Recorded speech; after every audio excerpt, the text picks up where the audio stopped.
ito ay makasaysayan dahil yung pinakamakapangyarihang tao sa ating bansa dati, no?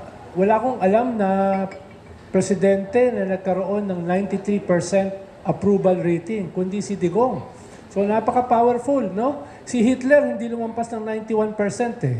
Si Mussolini hindi lumampas ng 90%. Si Digong lumampas ng 93%, no? Sa survey. Eh ngayon, medyo mababa naman, 50% less, no? Pero sa kabila niyan, katulad ni Kibuloy, yung BFF niya, na isa rin sa pinakamakapangyarihang tao sa ating bansa. Nakasuhan. Nakasuhan at nakita niyo naman yung kanyang picture sa ICC, pero parang maamong tupa. The Punisher, na pinagmamalaki yung kanyang pagpatay sa kung sino-sino, ngayon binabawi yung kanyang sinasabi, no?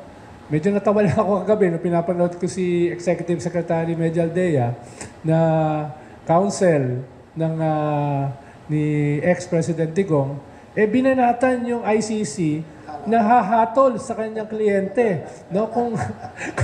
Kung ako yung akusado, hindi, iba yung kukunin kong abogado. Pero mo, babaratan yung hahatol sa'yo. No? Kaya baka kinakailangan ng adjustment, no? Diyan sa kanilang strategy.